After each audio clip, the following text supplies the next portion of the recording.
Hey everyone, welcome to the Super Review Show's Mixed Bag, coming to you live once again from the JK. And just a reminder, everyone, we the best podcast. Hopefully you are doing well. Hopefully all is well in your life and ours. And I'm joined as always by my good man, Bill Murphy. What's going on, folks? So glad to have you back. Are you excited, Bill? Are you excited to be here? I am so excited to be here. Let's do it. And Bill, what is our topic for tonight? Well, we got an interesting one for you folks tonight, don't we? We do. What is it, buddy? Okay. When you think of the greatest filmmakers, you think of some of their greatest works. But unfortunately, not all of them can be masterpieces. No. So, like every filmmaker, they have a few duds. Yeah, unfortunately. So tonight, we're going to be talking about those duds. So tonight's topic, my friends, is bad movies made by good directors. Oh, yes. Oh, yes. And next week, we're going to do the vice versa. We're going to do good movies made by bad directors. Oh, yeah. So, yeah, tonight, a lot of these directors have works of art under their belt. Some of them consider the greatest movies of all time. But tonight, we're not looking at those. We are not looking at those. We're looking at the shitholes. Yeah, they're the worst films they've done. And now we just want to say, we are not saying that these affect their career in general. We don't want to say these affect their career in general. That does not mean they did a bad job. Not everyone can hit a home run at bat. Not everyone can have a number one hit. Not everyone can make a great film. So just want to get that out of the way. All right, JT, you want to start with your number one? We'll go back and forth. Absolutely. So, I mean, generically speaking, I don't really have a list tonight, but I do have a couple of films I want to touch on. And one of the ones, the first one I want to touch on is something that is a film. The first one is considered an all-time classic, but this one, the follow-up sequel, we talked about this. We're including sequels in this discussion because, let's face it, some sequels were bad too. I want to talk to you, and Billy, chime in whenever you're ready. Mm-hmm. I want to talk about Jaws 2, which Spielberg did direct, but let's face it, Steven Spielberg directed Jaws 2. Okay. But he did not. I'm sorry. I take that back. Wrong one. We're off to a terrible start tonight. That's okay. Okay, you want me to go or you wait? Or you got go first. Else in mind? I picked up the wrong. Go ahead. You go first. Okay. First of all, I want to say shame. Yeah, sorry. Okay. We're going to start with this one. We got to start with the shit stopper. Some people consider the worst thing ever created by humanity. Oh, no. Cats. Oh, no. Yeah, folks, we're going there. We are going there, ladies and gentlemen. And cats are cute, but the movie was terrible. Don't remind me. Okay. Look, I'm getting like chills, dude. They're multiplying and I'm losing control. In the worst way possible, I'm getting chills. But anyway, my friend, okay, Tom Hooper can make good movies. For instance, I really like Les Miserables. Oh, yeah. Great I like movie. Les Miserables. I liked, King's Speech won a freaking Oscar. Yeah. Won Best Picture. Some people debate that it shouldn't have won, but that is a whole nother conversation. And you know who we would need for that conversation? Our friend, Matt Hemsley. Not just Matt Hemsley. Dr. Matt Hemsley. Oh, yeah. But anyway, but anyway, Hooper can make good movies, but this is an abomination. Calling it an abomination is being too nice. I agree. This is a crime against nature.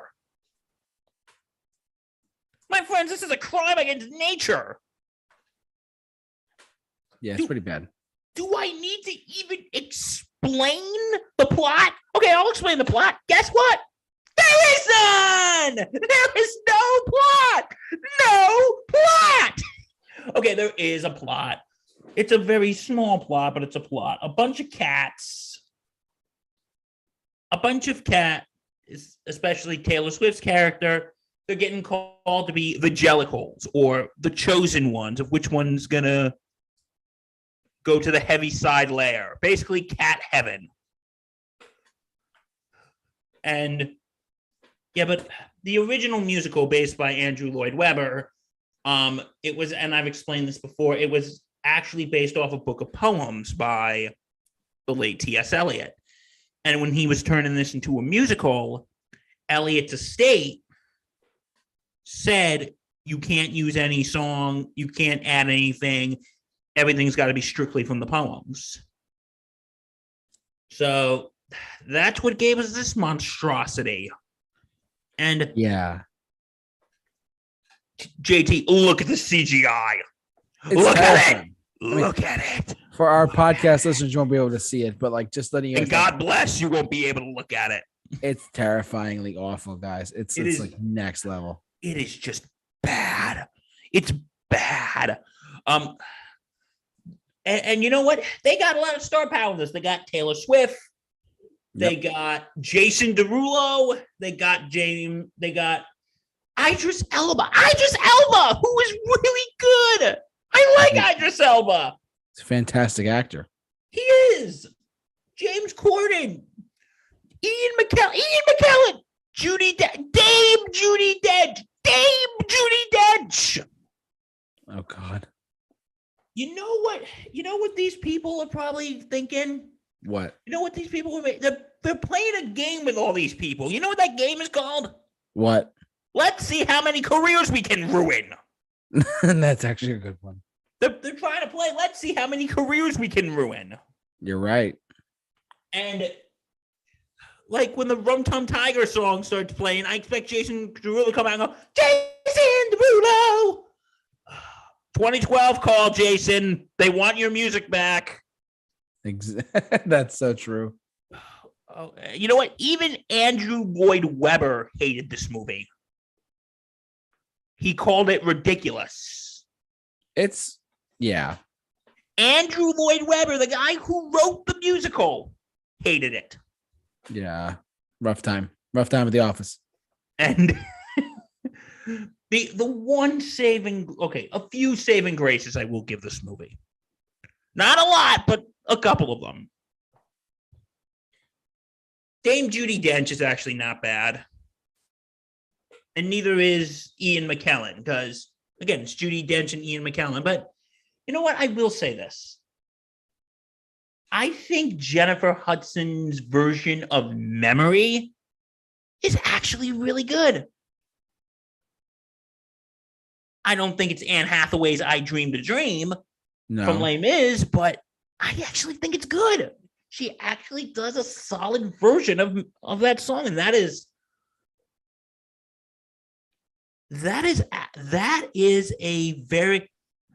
actually a very hard song to sing, and she actually does a pretty good job. I mean, yeah, but the movie's still terrible. Oh yeah, the movie's still awful. You know what the whole summary of the plot is?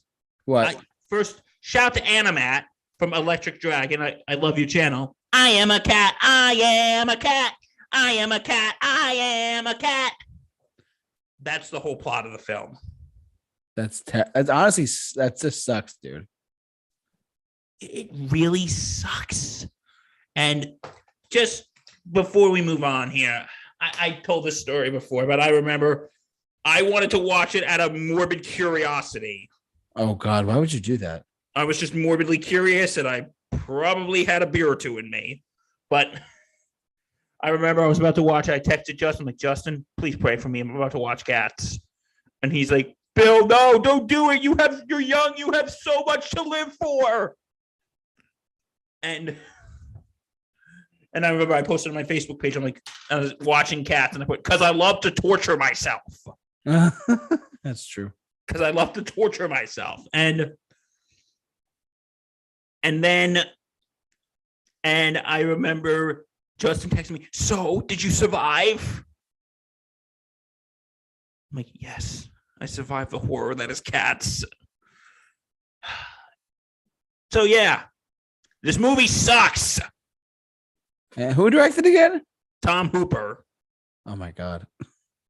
Yeah. Hooper can make good films. This is not one of them. This is a giant step in the wrong direction. I don't even know why I'm talking about this movie. Because talking about that movie means I acknowledge its existence. Yeah. And I like to live in a world, JT, where it doesn't exist. And guess how that world is? Pretty peaceful. Oh, it's beautiful. This movie does not exist in my world. But unfortunately, in the real world, this movie exists. And I hate this. And I just want to take copies of this film and burn and destroy it with fire. Maybe we should burn all the DVDs and tapes. Folks, we're doing you all a favor here. It's pretty bad, guys. We're doing you before we move on, I'm sorry, I know I keep seeing that. Seth Rogen, God bless him. He watched it he watched it when he was in when COVID was starting and he was in quarantine. And he actually liked it. Yeah. You know why? Why? Because he was stoned. Oh my God. He liked it because he was stoned. And yeah, by the way, happy 420, folks. Happy 420.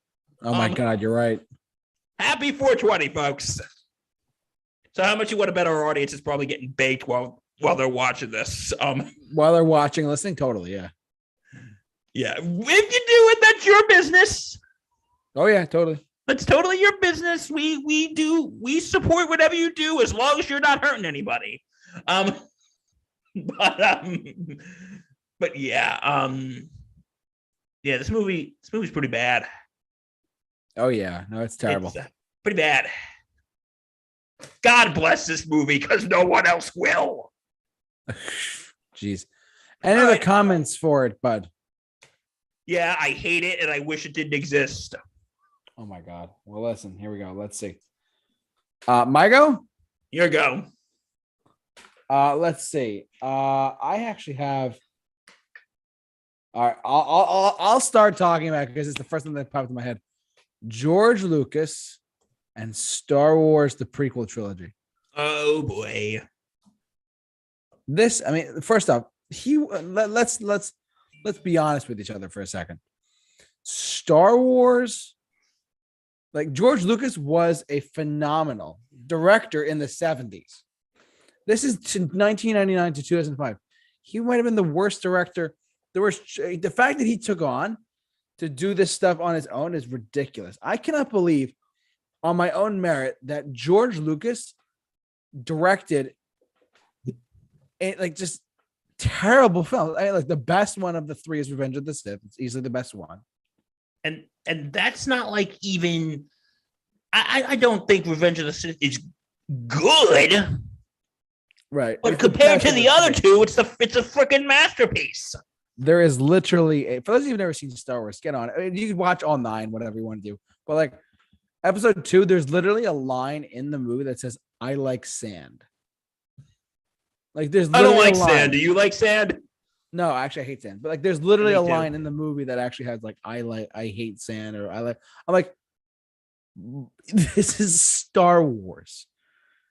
Good God, you're literally gonna talk about like sand or the movie. Sand or Dune. Oh, wait, we can talk about Dune actually. But like, I don't know, this movie just is like so it's just ridiculous to me personally. I don't know how the hell they do like his mindset was like the actual stories of the prequels are pretty good, but the execution of it's so poor, and it just shows how George Lucas was at the time.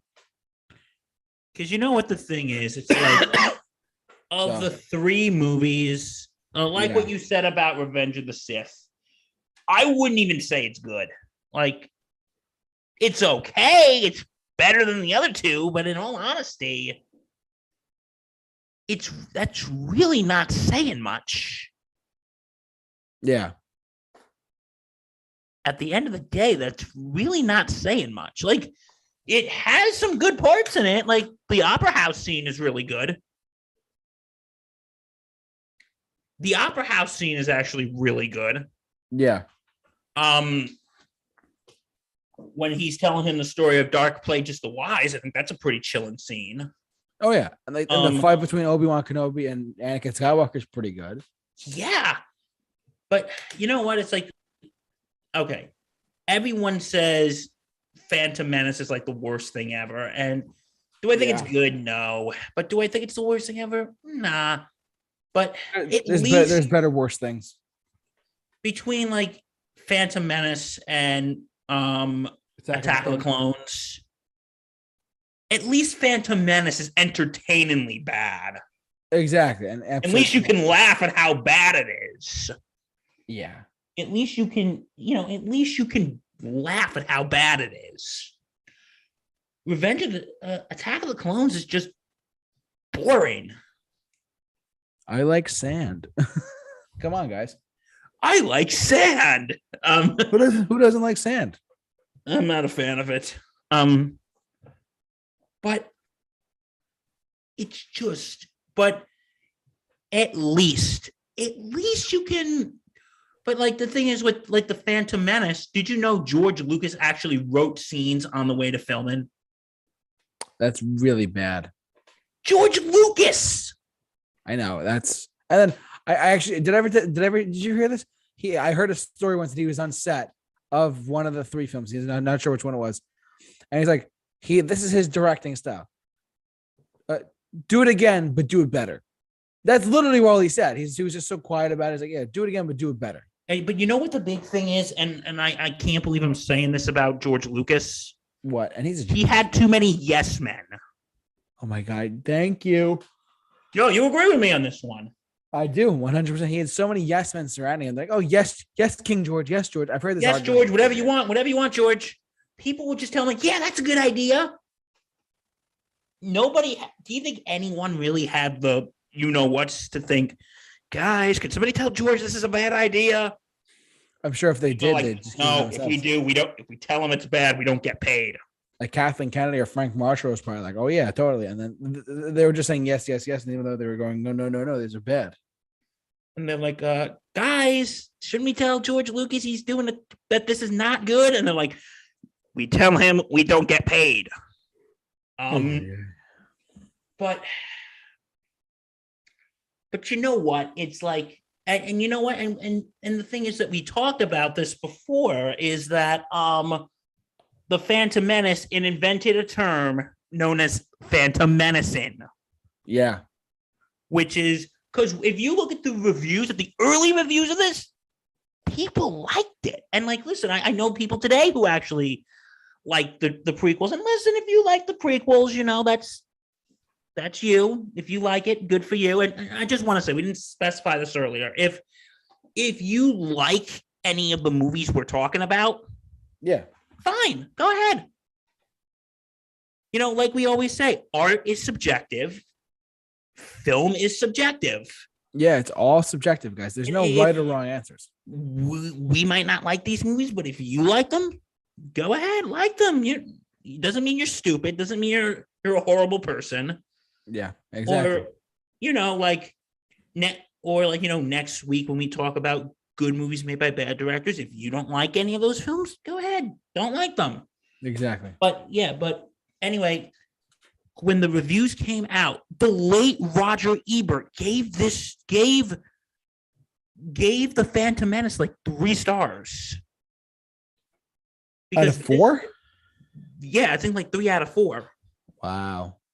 Like because this was the first Star Wars movie in like over 15 years.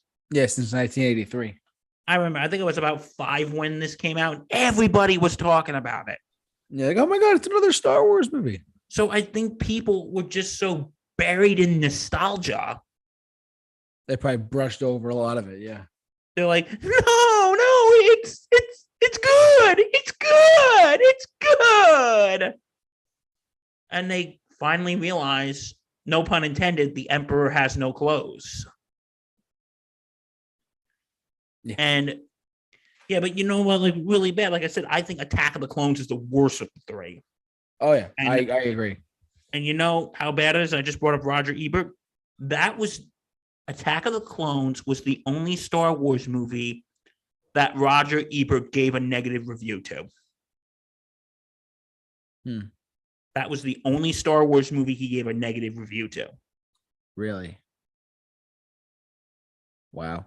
So what does that tell you? That tells you how bad it is.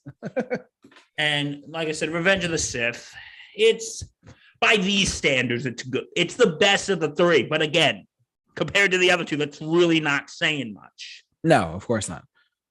These two make Revenge of the Sith look like The Godfather. Or these two make Revenge of the Sith look like The Empire Strikes Back. So I would not. Yeah. I would.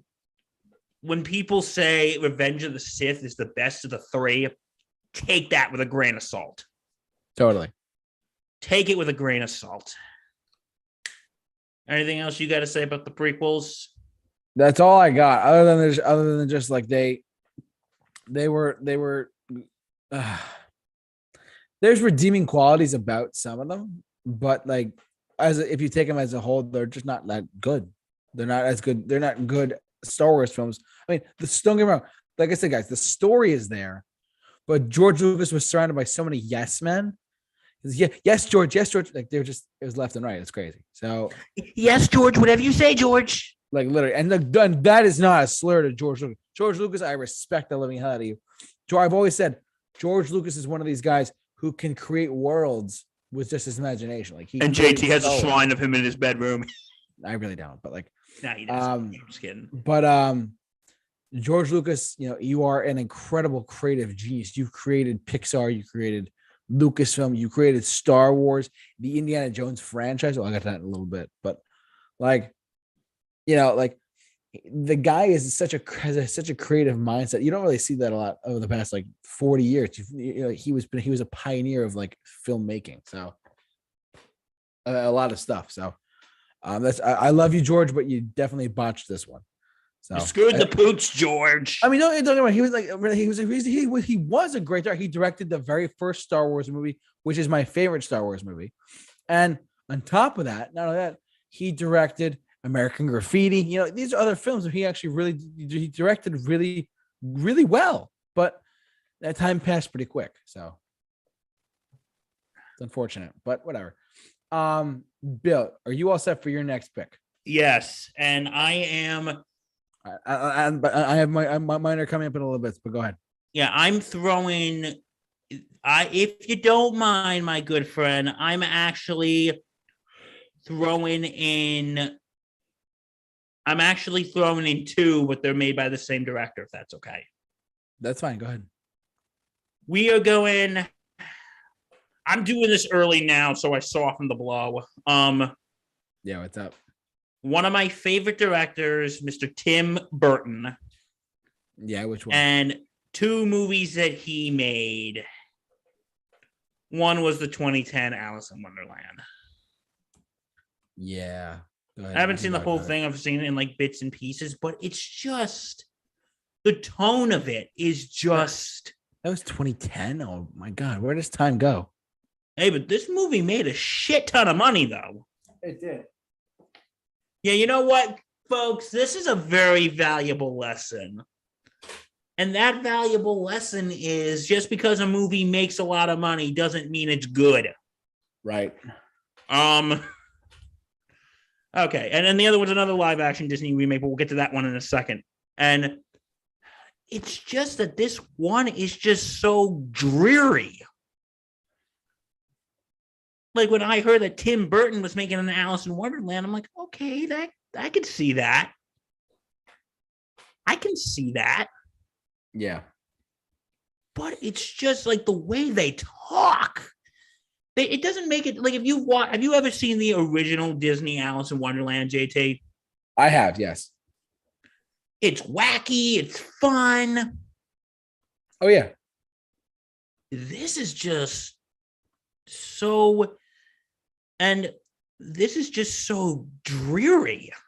And it's just and they talk like it's a freaking war movie when it's just supposed to be a fun adventure. We're supposed to just turn your brain off. Right. And Alice just talks like this. Just talks like this. And it's very, like Johnny Depp as the Mad Hatter. Like you would think that would make sense, but he sucks. And he's a very, very, very talented actor. He is really good. I'm not the biggest Johnny Depp fan, but yeah. Oh my God. Like I don't hate him. He's just, but it's just what should have been a match made in heaven is just this. And you know what? And another thing is it's too dark for kids. I agree 100%, bud. Like there is a scene when they're walking through to the Queen's palace and they see like decapitated heads. Yeah, that's not kid friendly at all. So, and what was this movie rated PG or PG-13? Can you check that for me, buddy? Yeah, go ahead. It was rated. It made $1 billion. And you know what's another thing? I'm playing it up. It's rated PG. And there's also the scene when Alice decapitates the dragon. This movie, I listen. I don't want to sound like the protect the children, save the children. Right. But this movie got away with a freaking PG rating. Yeah, and it made $1 billion. $1 billion, folks. This movie made $1 billion. Tim Burton, you did something right, but this movie, I'm just shocked this movie got away with a PG rating. Me too. Really am. And yeah, so that's what I got to say about Alice in Wonderland. And now we move on to the other Tim Burton live action Disney remake that I couldn't stand. This movie was actually on Justin and I's top 5 list for the worst movies of 2019. Dumbo.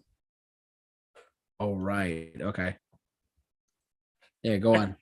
And this may sound repetitive, but the movie kind of suffers from the same problems. The problem is Dumbo's just supposed to be a fun little kid story. Right. But everyone is just so, I think Justin said it best. It's too dark for kids and too childish for adults. And the thing is that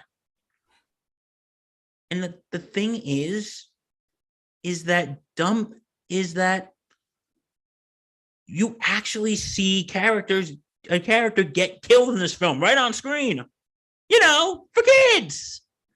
Right. And nobody has any personality in this film. It's just so, like, there are 2 kids. They have the personality of freaking sandpaper. Yeah. JT, the table I am recording on right now has more personality than these kids do. Wow. That's really saying something, guys. And like the little girl's just like, I want to be a scientist. There's no emotion. Basically no emotion. And everybody's sitting there. And everybody is sitting there like, a woman, what? Not these exact words, but the attitude. A woman wants to be a scientist. Most unorthodox. Most unorthodox. Wow. But it's, and like the way she, and like, listen, I don't want to pick on them because they're kids, but I'm sure they're really nice kids. What a step down from Alice in Wonderland 2. It only made $353 million. That's 2 or 3 times less than $1 billion. That's crazy. On a budget of $170 million. Listen, the kid actors in here, I'm sure they're really nice kids, and I hope their careers go to improve, but just like Dumbo, we're a family now. I'm like, oh my God, show some freaking emotion here. Yeah, you're not kidding, man. And it's like, okay, there are some good things, like 1, 2 good. Okay, maybe 3 good things. Colin Farrell's not awful, but I just feel like him and the kids saying they're phoning it in is an insult to phones. Oh, Jesus Christ. They're like Facebook Live liking it in. Oh, my God. Okay, like the things that are okay is Dumbo's cute. Dumbo's cute, but is that really the saving grace of your movie? Just that Dumbo is cute? Nope. And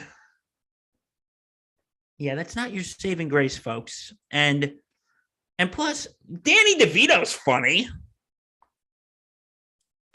He's sort of like this. He's supposed to be like this unlikable, like the guy who runs the circus. He's supposed to be a bit of a dirtbag. But in all honesty, he's actually pretty funny. Really? DeVito? Yeah. DeVito, I would say Danny DeVito was one of those actors. I would put this on the list with Tim Curry and Christopher Walken and Jeff Goldblum of actors that even if the movie is going to suck, if one of them are in it, you're going to at least get some entertainment out of it. Right. But yeah, like pretty soon she's having a baby. I'm like, okay. And yeah, you know who plays the villain in this movie? Who? Michael Keaton. Oh, how funny. Yeah, it's now DeVito's the good guy and Keaton's the bad guy. They reversed in Batman Returns. But guess what? Guess how he is? How? He sucks. And I love Michael Keaton, but he sucks. Maybe he was poorly directed. Again, he's saying he's phoning it in is an insult to phones. And wow. And it's just like he's your typical asshole in a suit villain. How many times have we seen that? Too many. He's your typical asshole in a suit villain. Yeah. Who just wants money, money, money. And he's just, oh my God. This movie's like giving me just, and they like marketed this as like a family movie. I didn't feel all warm and fuzzy when I watched this. I felt unclean. Ugh. Okay, maybe that's going a little too far, but I just felt very dreary watching this movie. Like, listen, I know what you're like, wait a minute, that's Tim Burton's style. Get used to it. I'm like, guys, I love Tim Burton. A little Batman, a little Beetlejuice. Yeah, man. Edward Scissorhands is like one of my favorite movies. Yeah, he's a brilliant director, guys. Yeah.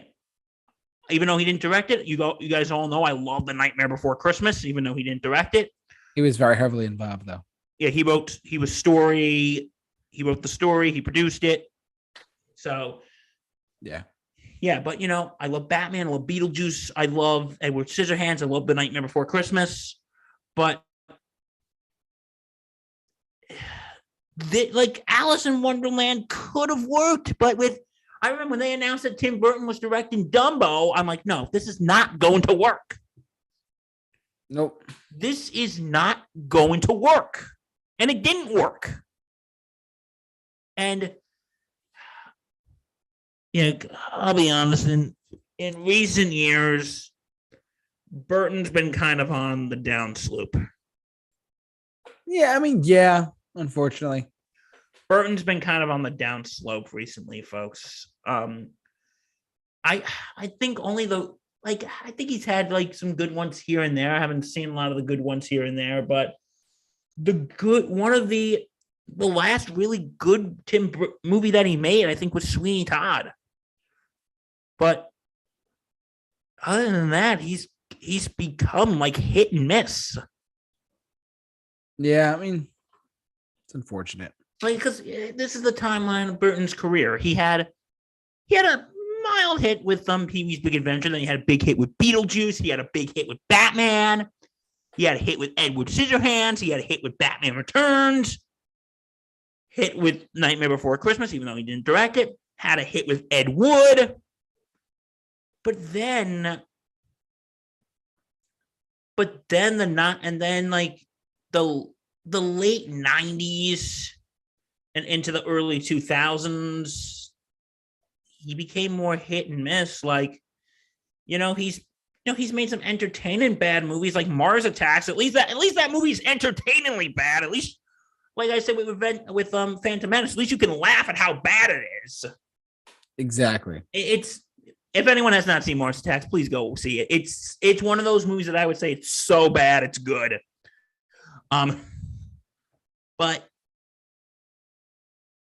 and then I haven't watched all the remake of Planet of the Apes, so we're not going to get into too much detail about that. But they're great. Those remakes are great. Nah, I mean you know what Mark Wahlberg said? What? About the Planet of the Apes when they asked him if they were going to make a sequel. He said, "I'd rather jump out a window." Oh, sorry. I thought you meant the new ones. Like the new ones are great. But the 2001 one was terrible. Yeah, no, Mark Wahlberg said, "I'd rather jump out a window than do a sequel." Wow, that's rough. So, yeah, I got to admit, in the past couple of years, is Tim Burton has kind of been going down the downslope. Unfortunately, and he's still a very talented director, but still, some of his 2000s movies I haven't seen it, but Big Fish. Big Fish is good. I know people really like Big Fish. Big Fish is good. I used to hate Charlie and the Chocolate Factory. I don't love it now, but I've kind of warmed up to it. I like Corpse Bride, and I really enjoyed Sweeney Todd. Okay. But yeah, just feeling now Burton's kind of gone down the downslope. Okay, TED Talk over. TED Talk over. All right, I got one for you. That's actually I got a couple actually. All right, let's hear them. So forgive me, I'm not familiar with a lot of David Fincher's work, but I believe he directed Alien 3. Yes. David Fincher, for full disclosure, everyone, David Fincher, a really, really talented director, super awesome, super incredible. This is one of his first movies, if I'm not mistaken, right? I don't know. Okay. But go on. Anyways, David Fincher, just put into context, this was 1992. Alien and Aliens are two of the best sci-fi horror movies of all time. Alien 3, though, was coming off from Aliens in 1986. By the way, just on a side note, the Alien franchise, there's been so much what's the word? There's been so many gaps between the films. It's crazy. They had 1979 to 1986, almost a 10-year gap between the first two films. Then a 7 or 8 year gap between the next two films. It's just interesting to hear that stuff. Anyways, long story short, David Fincher directs Alien 3. And listen, David Fincher, I'm not familiar with a lot of his work, truthfully, but I do know he's a very talented director. But Alien 3 was nowhere near as good as Aliens or Alien. It's one of those things, the third film in the franchise. It doesn't do good. I'm looking just for a second what he did. David Fincher directed Zodiac. That's a great movie. He directed The Social Network. It's another really good movie. He directed Gone Girl, which won a couple Oscar nominations, if I'm not mistaken. Anyways, long story short, David Fincher is a great director, but I believe his first film was, if I'm not mistaken, it was Aliens. His first movie was Alien 3. So long story short, guys, Alien 3 is the continuing story of Ellen Ripley and the alien from world, whatever. It's a horror sci-fi thing, whatever. But this one was not that great. Maybe you could probably forgive David Fincher for being look, it's your first movie ever first big budget film and you're going to direct it. Maybe it was a hot take. Maybe you're oh, well, maybe, maybe you're oh, well, maybe we could do this or that. I don't know. But to have a first-time director, and David Fincher, who's a phenomenal director. Gone Girl was great. Zodiac was great too. But the fact of David Fincher directing an alien film to start his career was probably a mistake, I would say, because it's so hard to do that, though. You know what I mean, Bill? Oh, absolutely. So your first film in your career is the third film in a highly successful horror sci-fi franchise. Do you think that was whoever at Fox made the decision was look, let's get that guy. It was his first movie. Was it great? No. I mean, did it have redeeming qualities? Sure. But Alien 3, there are redeeming parts to it. Is it the best Alien film? No. I still contend Alien is the best, is the horror film. Aliens is the action film, the franchise. It's a great franchise. If you ever haven't checked out Aliens, check it out, guys. It's really good. But Alien 3, what can you say? It's David Fincher's first film. He's a really talented director. I just wish that he would do something else too, besides. I think having this as his first movie might have been a mistake because it was his first movie out of the gate that he ever made. So, and plus the Alien fans like, oh my god, David Fincher's making this. Whatever. I don't know. I think that it's a kind of like a mixed reaction for me. But I think having him as their director was like a right. It was kind of a mixed reaction take personally, but that's me. Bill, do you have any thoughts on Alien 3 or David Fincher or anything? No, not really. Sorry, buddy. Have you seen any of the Alien films? The first one probably a while ago, but no. Okay. Sorry. Watch it. It's okay. I'm not going to go shame, but shame.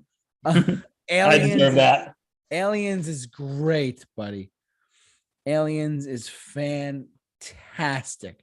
James Cameron, it's like his second film, whatever. It's crazy.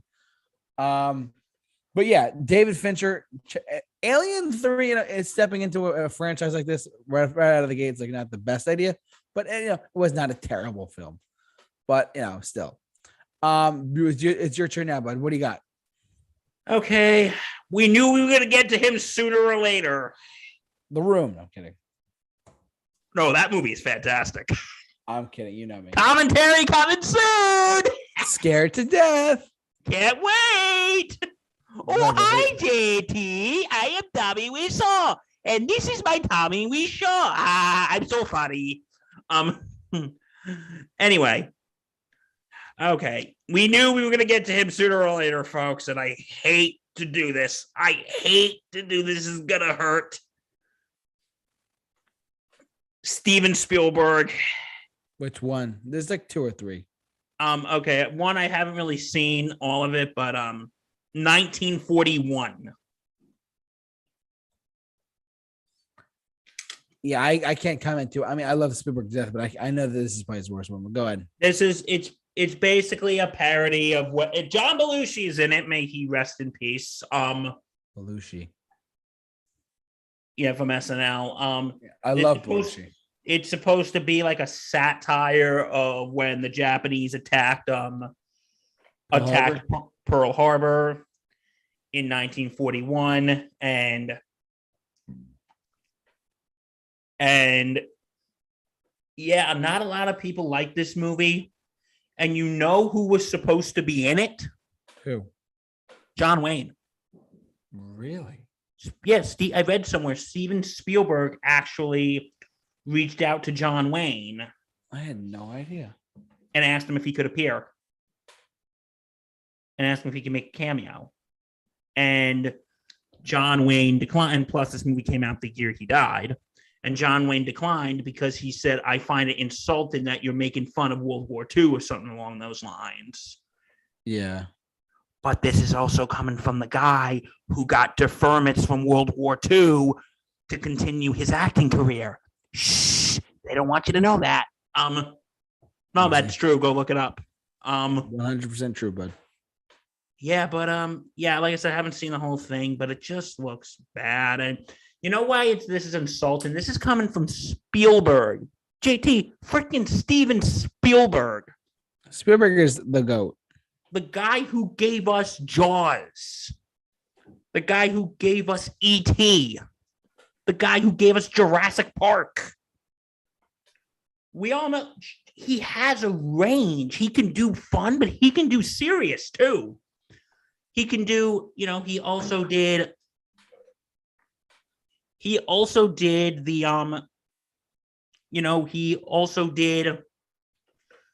did more serious movies like Schindler's List. He did Saving Private Ryan. Color Purple. Yeah. Oh yeah, by the way, if John Wayne was alive, I wonder what he would be thinking about Saving Private Ryan, because that is the greatest World War II movie ever made. Fight me. It is. Facts. Fight me. Come at me, bro. Bill Murph 27. Come at me. He's threatening here, folks. He's threatening. But yeah, it's supposed to be like a parody, but It's odd. It's strange. like in the beginning, I saw the opening. It's kind of funny though that Spielberg was actually parodying himself. He was parodying Jaws. Really? Yeah, and they actually got the actress who played the girl who the shark had as his first course. That's funny. So, and you hear the Jaws music. So I can at least give Spielberg credit that he's poking fun at himself a little bit. Yeah. So yeah, 1941. Can't really talk much about it. All right, dude, over to you. All right. I have only for the sake of time. I have about two more, but I will. I got will two more too, actually. Perfect. Let's see. Well, there's one I have pulled up in my notes. Oh yes. So I'm saving the one that's really going to give me a stroke for last. I'm going to talk about. I have one more. I take that back. I have one more. So you can go twice next time. I promise. Okay, sounds good.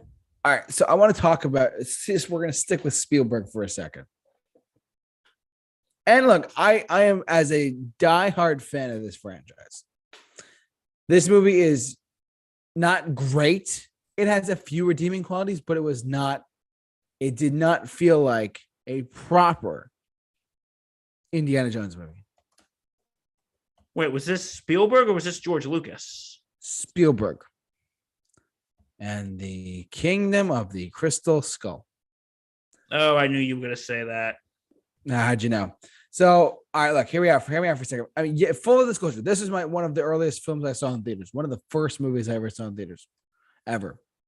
I should say ever. It was one of my most anticipated films of when it was coming out. Right? You had Cate Blanchett as the villain, who is a phenomenal actress. You had Harrison Ford back in the role, and you had Spielberg returning. You had all this stuff right happening to it. What's the one? And Spielberg, I would say this is not completely Spielberg's fault. I would say the problem would be George. I mean, Spielberg directed the movie the best he could, but the screenplay was terrible. Casting a hot actor like Shia LaBeouf as in Indy's son was, I feel it was a very hot take. Let's cast whoever's hot at the moment instead of screen testing a true actor. I'm not saying Shia LaBeouf's not an actor, but like he was very popular in the late 2000s, early 2010s, whatever. You know, there was a lot of ups and downs with this movie, but I will say, and I was watching the bonus features at one point of this movie, Indiana Jones and the Kingdom of the Crystal Skull. And Spielberg said on record, he said, look, he said, and I quote, the word that George insisted, he was talking about the title of the film. He said the word they insisted on, that George insisted on using was Kingdom of the Crystal Skull. Kingdom. So that told me, like, and I thought about that more. It's like, George Lucas really had a lot of creative control. And this just shows you, this is 3 years after Revenge of the Sith came out. So I'm getting over my sickness, guys, I promise. I could not believe this movie. Like, as a diehard, Raiders of the Lost Ark, everyone, is my favorite movie of all time. Right? The very first Indiana Jones movie is my favorite movie of all time. And the fact that you made first off, I was excited as hell. Like, we're making a fourth Indiana Jones. I get it. What's the story going to be like? What's going on? I'm sitting in the theater and I'm watching this. I'm like, there's so much plot holes in the first 20 minutes of the movie. You know, Sean Connery, may he rest in peace. He drank, if you followed the story of Indiana Jones in The Last Crusade, he drank from the Holy Grail, therefore he should live forever. And this one, we find out that his dad's dead and Marcus is dead. His friend. Like, I couldn't believe what I was seeing. I was like, you gotta be kidding me. I'm like 11 years old at the time. I'm in the theater. I'm like, that doesn't make sense. That doesn't follow what we're saying. And a lot of people had the same thing. As Doug Walker said, hope you got a receipt for that cup of everlasting life. Exactly. Literally. Exactly. Like one more second. Okay. The use of, you could tell this movie, and I don't blame Spielberg at all. I think Spielberg is the greatest director of all time. I think Spielberg was just bored making this movie. He's like, we'll just CG it in later. We'll just do this later. Spielberg, you are the creator of some of the greatest films of all time. and you're going to just CG it in, quote unquote. Are you kidding me? Really? This movie was so. I look back at it now. I'm like, look, was it great? No. Was it good? Could you retitle it and call it Alabama Smith? You could, and it would have been better. You're going to give people ideas. Exactly. Don't give them ideas, JT. You can call us at 1-800-GOT-BILL. Got Bill. Exactly. You can use our ideas for a very minimal fee of $1 million. Yeah, if as long as you pass. Like, I don't understand what this process was. Like, it just there's continuity errors. Him and exploding with the fridge in the middle. Like, there was so many continuity errors in this movie. I could not believe what I was watching, truthfully. And as a die hard, like I mean, like literally, like dreams about this franchise, how rich the world of Indiana Jones is. Again, going back to George Lucas. George Lucas is one of the greatest creators of any art form ever, in my opinion. He's really good at envisioning worlds you can go invest books, video games, comic books, movies into, and make a really successful franchise out of it.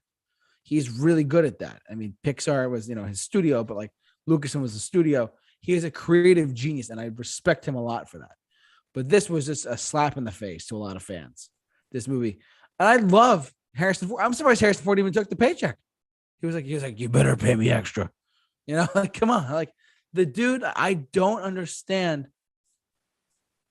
I don't know. This is just like, this is not an Indiana Jones movie. And plus, by the way, just letting you guys know, the final Indiana Jones movie, the final Indiana Jones movie is Indiana Jones and the Last Crusade. Why? Because the last scene in that movie is the four of them riding off into the sunset. What a perfect way to end a trilogy of films. Bill, take it away. What do you got? Yeah, first of all, I want to say I think Last Crusade is actually my favorite Indiana Jones movie. My dad agrees with you on that. Thank you, Mr. Mahoney. But anyway, some things I will say, if you've ever watched on James Rolfe, I don't know if you know who he is, the angry video game nerd. He actually did a top 10 sequels that aren't as bad as everyone says they are, but this was his number one. Yeah, what did he say about it? He said, you know what? It's a movie you just got to shut your brain off. Like, when he's in the fridge during the bomb, like, right. You can't you can't survive a bomb in a nuclear fridge, a nuclear bomb in a fridge. But there were some studies that said that lead could help shield you from radiation. That was back in the 1950s, so maybe that was a nod to that. I don't know. Yeah. But to say in the defense of Indiana Jones's father and Marcus in their deaths in the movie, Indiana Jones they actually asked Sean Connery to come back, but he said, I'm having too much damn fun being retired. Or maybe he knew how bad this was going to be, so he just stayed out of it. Maybe. And the actor who, and I think, correct me if I'm wrong, the actor who played Marcus actually passed away like 15 years prior. So. That's right. Yeah. The actor who played Marcus Brody. Yeah. Yeah. He sadly passed away. So as you can see, they couldn't really get him for that one. But you know what? If I can kind of see what you're getting at, if they're saying that, because with the cup, it makes no sense. Because again, they couldn't get Sean Connery didn't want to come back. He just said, "Yeah, I'm having too much fun being retired." But they could have, they didn't have to say he died. They just could have said, "Oh, he's moved away somewhere" or something like that, or just not even mention him. Right. Exactly. So I can see that, but you know what? Like Indiana Jones and the Kingdom of the Crystal Skull was another victim of. Drum roll, please. Phantom Menace. Yep. Because people were actually trying to convince themselves it was good. And I remember I only saw it once. when it came out, and I thought it was okay. But I was 14. I don't have the esteemed taste in film that I do now. But yeah,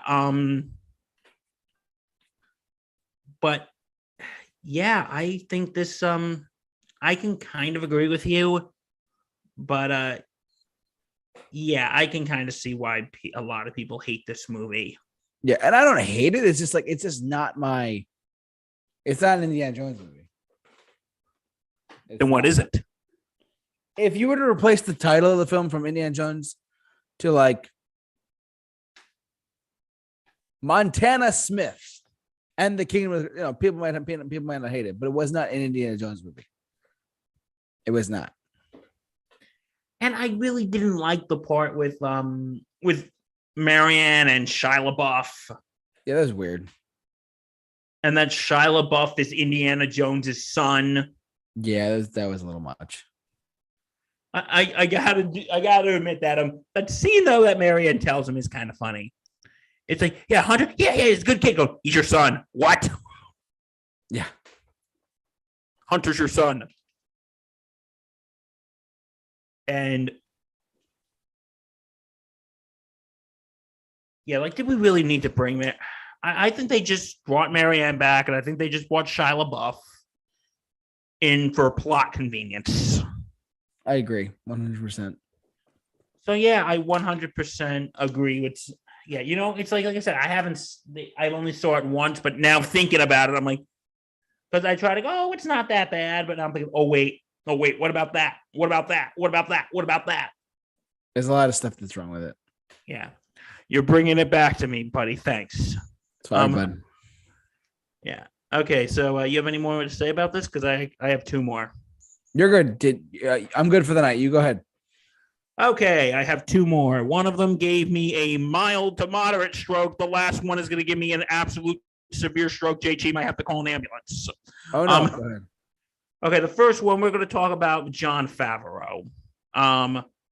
He made the Iron Man movies, and if everyone knows, I'm not really a big fan of the movie Elf. It's not that, I promise. I think it's kind of overrated, but I do understand that people do love that movie and they watch it around Christmas time, so I will acknowledge that.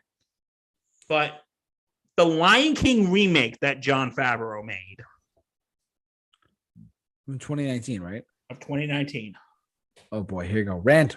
Three of the movies I picked here were all made in 2019. That's interesting. But yeah, I was kind of excited for this movie. I mean, it looked cool. Because I know JT hates it, but for those who don't know, Lion King is like my favorite Disney animated movie. Toss it between that one and Hunchback. Yeah. But once I saw it, oh my God, it sucked. Like, one of the things is you can't do this story because, one, it's so real. Like, the animals, they don't have the facial expressions. No, they don't even look the same. It's just like this: happy lion, sad lion, angry lion, confused lion, literally. horny lion. Yep. 100%. They all look the same. And it's just, yeah, I'm giving you spoilers here, buddy. Sorry. You're fine. Go ahead. It's just, there's no emotion on these faces. And you know, the realism doesn't work for other reasons. Like, two songs I can think off the top of my head where it doesn't work is I Just Can't Wait to Be King. Mm-hmm. Because if you've seen the original, I Just Can't Wait to Be King is it does all these weird, fun things that regular animals just don't do. Right. And you can't do that when you're trying to be real. You can't do that. It doesn't work. And also, I have to talk about it. I really have to freaking talk about it. Oh God, here we go. be prepared. I'm ready. It was just a half-ass attempt. Because I'm going to butcher his name. I don't have Justin here to correct me. Ekafor. I think that's how you say his name. I probably butchered it, but they kind of made Scar a little too evil. And what I mean by that is Scar in the original, he's supposed to be very conniving, where he can pretend to be the fun, the nice, loving uncle, but he's actually a sociopath. This guy, he shows his hand a little too much. And I just did not like how they shoehorned this plot that Scar and Sarabi were supposed to be together, but then Sarabi ended up leaving Scar for Mufasa. Like, was that really necessary, guys? Was that really necessary? And oh my god! Okay, be prepared. I was talking about be prepared. But yeah, be prepared. Like, it's just a half-ass attempt. Like, it's just be prepared, be prepared, be prepared, be prepared. I'm like, and he's just like speaking his lines. I'm like, be prepared for the coup of the century. Be prepared for a murky scam. Like, oh my god, they screwed the pooch on this one. I remember I saw it with Justin. I'm like, they screwed the pooch on this one. And you know what? And another thing is, it's like they were gonna have Be Prepared, and then they took it out because there was a Beyonce song that they wanted to use, and they used it for the end credits just to get an Oscar nomination. And like, as there was talk that they were going to use songs from the Broadway musical. One was a song called "The Madness of King Scar." If they were going to use a song from the Broadway musical, a song that I would want them to see them do it is a song called Shadowland. It's a song about how Nala is leaving Pride Rock and is going for Rafiki's blessing. And the lyrics are just so haunting. It's like, Shadowland, the leaves had fallen. Shadowland, this was our home. The river's dry, the ground is broken. So I must go, Where this journey may lead me, may this prayer be your God. I can't stay here, my family, but let this prayer be my pride. Yeah, and I didn't even look at the lyrics, folks. I straight from memory.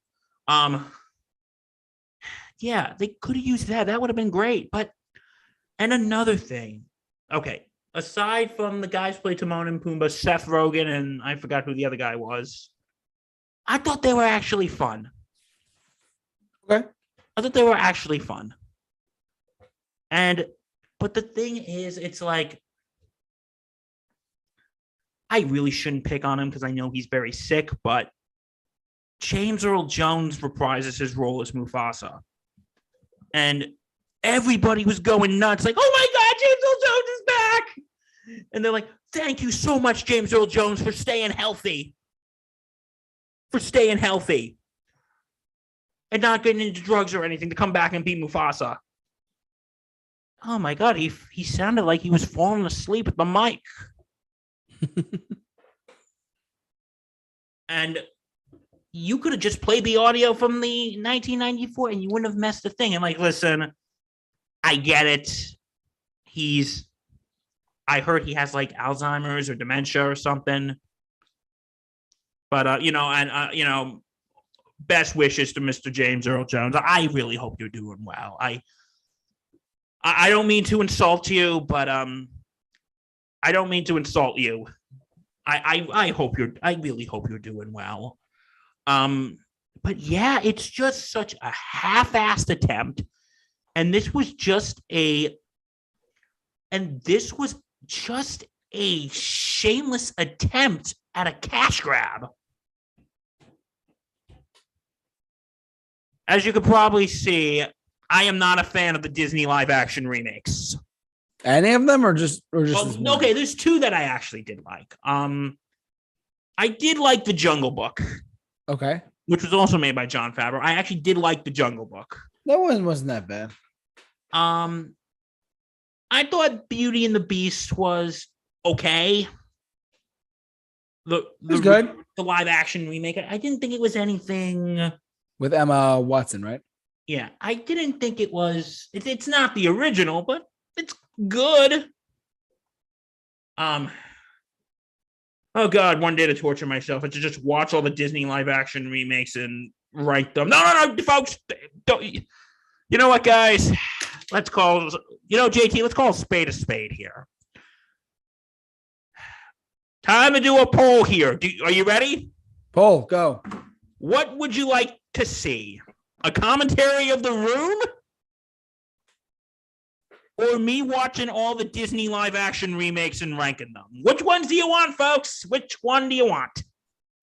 Oh boy. I'll put a poll up on the channel later, I promise. What do you want to see, folks? I know what JT wants to see. Oh God. He wants to do The Room commentary. No, he wants to see me torture myself watching all the Disney live action remakes. And if that wins the poll, I will do it. I'm a man of my word. I will do it. So, anyway, put the poll up later, and we'll take it from there. All right. What's your last pick? Okay, now we're getting to the one that's going to give me a stroke. Oh, God. Here we go. Okay. This is a movie.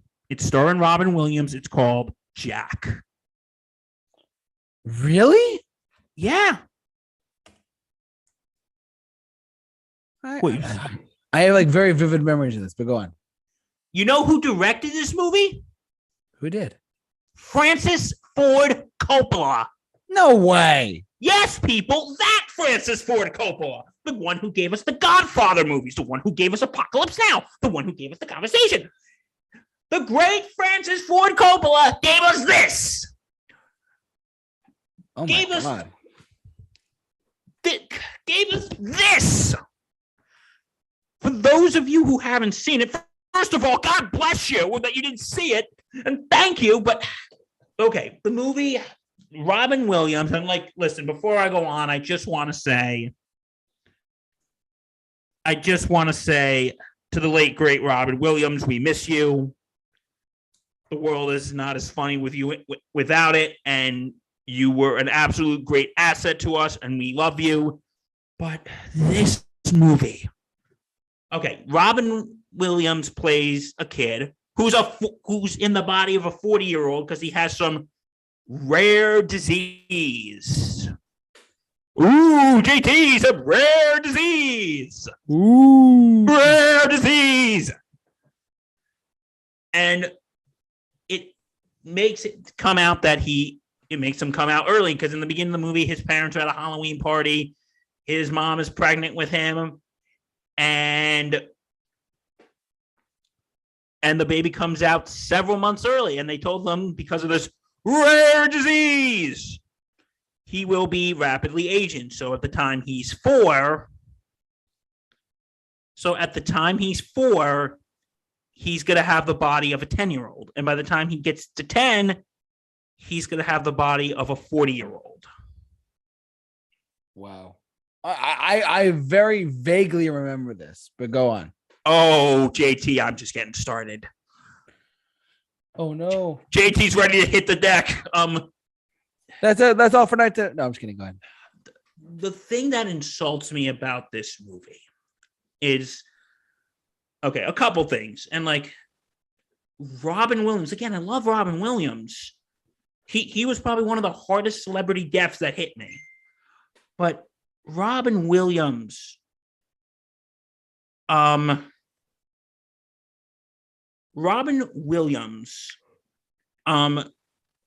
thing is, this was trying to be a ripoff of the movie Big with Tom Hanks, you know? Yeah. And in Big, Tom Hanks was he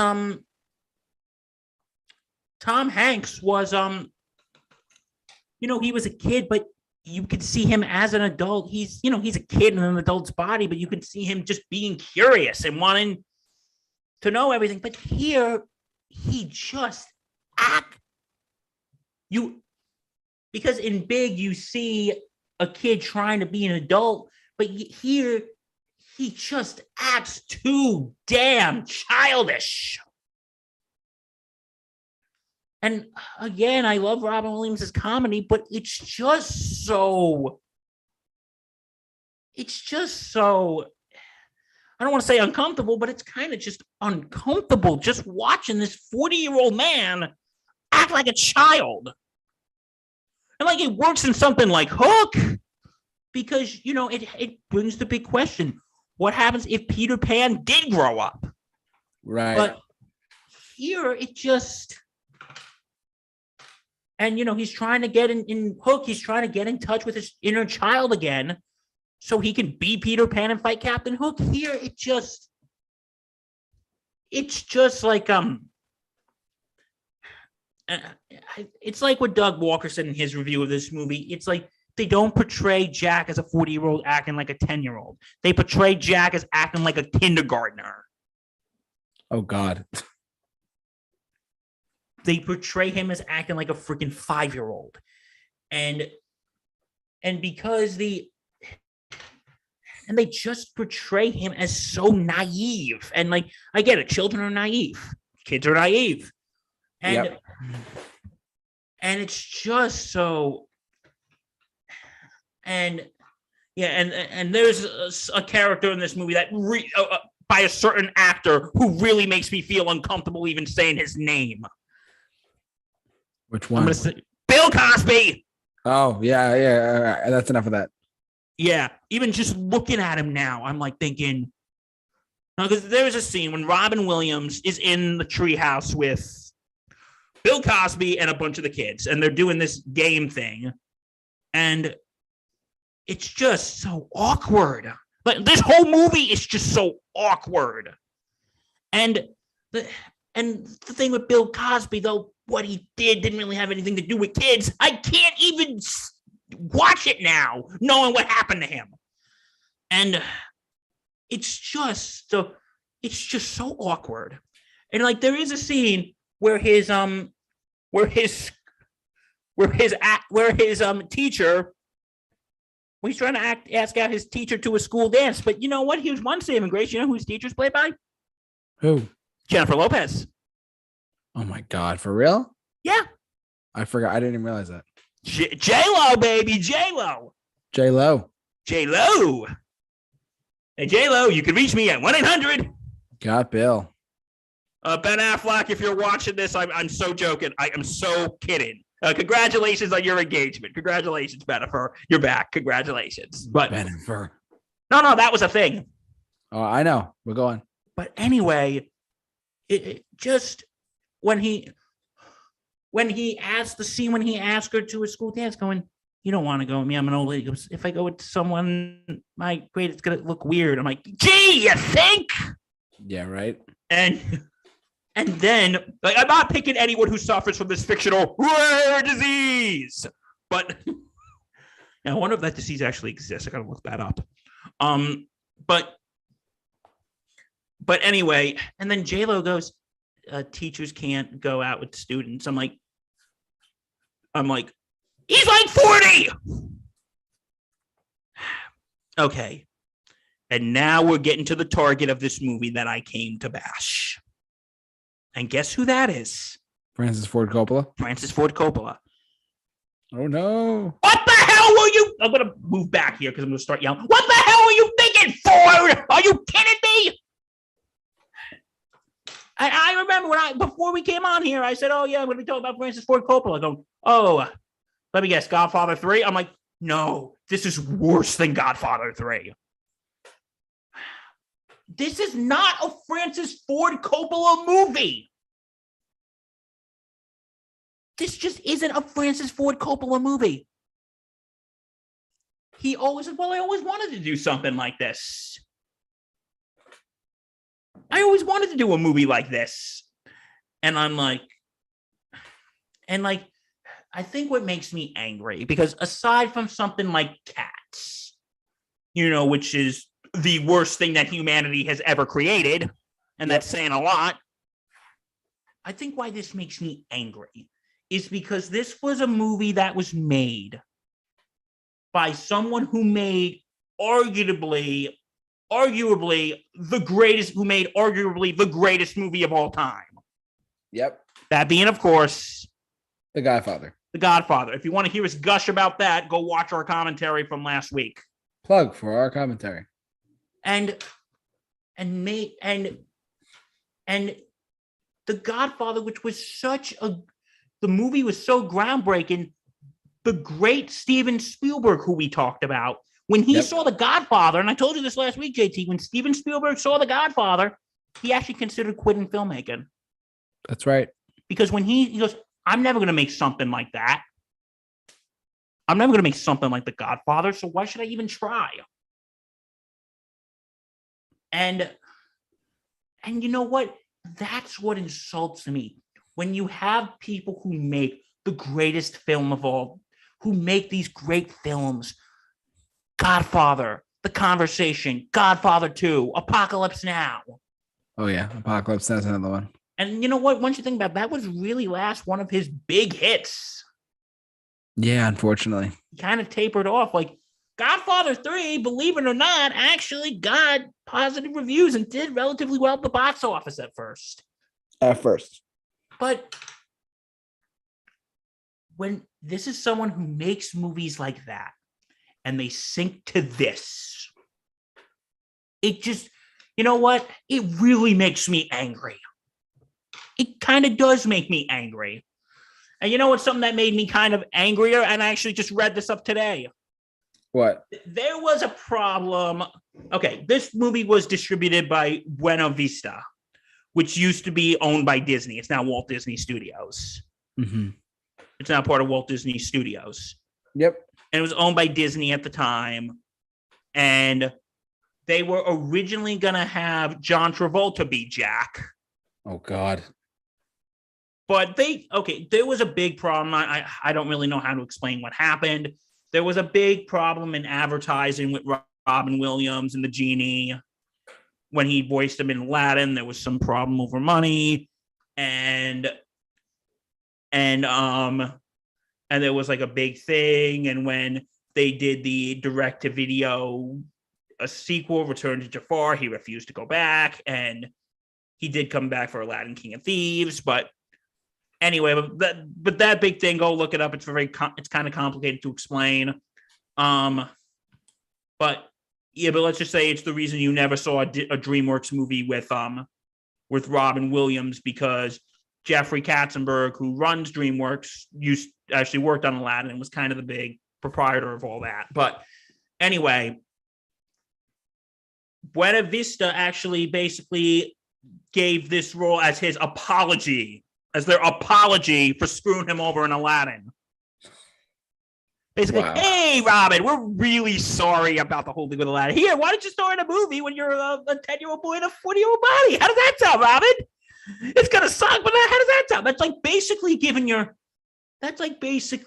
girlfriend basically when you forgot about Valentine's Day and you give your girlfriend discounted chocolate. Hey, honey, I'm sorry I forgot Valentine's Day. Here's some chocolate that I got for like $3. That's terrible. Happy day after Valentine's Day. I don't know. I'm a terrible person. But you know what? Here's something that I will kind of give, that I will say for Francis Ford Coppola did always say he wanted to make a movie like this. But first I want to say congratulations, Sofia Coppola. You are now pardoned. You are now pardoned from your performance in The Godfather 3. Congratulations. But he said he always wanted to make a film like this, and Robin Williams and Francis Ford Coppola were actually good friends in real life. And Robin Williams always wanted to work with Francis Ford Coppola. But since Francis Ford Coppola makes more artsy movies than Robin Williams starred in, that never really happened. But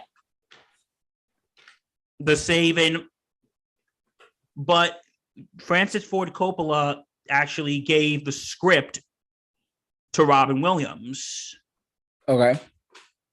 And Robin Williams loved the script. And he said, and Francis Ford Coppola said, so Robin, you going to do it? And he goes, I'm only going to do it if you sign on to direct. Damn. And that's what happened. Francis Ford Coppola signed on to direct, and we got this crap. Wah, wah. Damn it, Robin Williams. Damn it, Francis Ford Coppola. Damn all of you. So, yeah, that is what makes me angry. Is you have someone who is arguably one of the greatest directors in Hollywood. I would put him in the top 5. Would you? Yep. Along with Spielberg and Lucas. Early Lucas. I would say Spielberg, Hitchcock, what's Kubrick, yeah. And there's 4 or 5 right there. I would put him up there with Spielberg and Kubrick and Hitchcock. But and you go to making this. Why? See why this movie makes me angry. I do. Listen, it's nothing against Robin Williams. Like I said, that was probably one of the hardest celebrity deaths that hit me. Yeah. And no offense to Francis Ford Coppola. So, and one of the greatest directors ever. So, yeah. So, do you have any more, or quoting Imagine Dragons? There's nothing left to say. There's nothing left to say.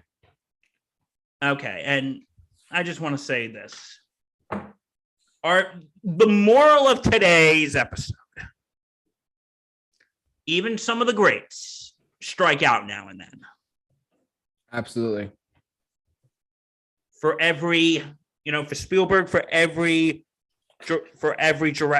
Indiana Jones, for every Jurassic Park, for every E.T. and Jaws, there's a 1941 and a Kingdom of the Crystal Skull. For Tim Burton, for every Beetlejuice, for every Batman, for every Edward Scissorhands, there's a Dumbo and an Alice in Wonderland. And for Francis Ford Coppola, for every Godfather, there's a Jack. What do you say, bud? That's quoting Imagine Dragons. There's nothing left to say now. There you go. Okay, and like I said, next week we're going to do vice versa. We're going to do good movies made by bad directors. Yes, we will take care of that for next week. But on that note, I want to thank everyone for watching, listening, however you enjoyed us tonight. Thank you so much for streaming us as always. If you like what you've seen or heard here, subscribe to us, follow us on Spotify Podcast, and subscribe to our YouTube channel, The Super Review Show. We do this every Wednesday night, evening-ish. We ran a little bit late tonight because I was a little bit busy beforehand. But as always, I want to thank my good man, Bill Murphy from the what network again? Sanity Network. Check us out. We're on all platforms. They do a great job. I cannot emphasize enough. They do such a great job over there. They're excellent. We love them here at the Super Show. They do a great job. For all your sports needs, but for all your movie needs and anything else, keep locked on the Super Show. For anything else, we will see you guys next week for another episode of Mixed Bag. So stay safe and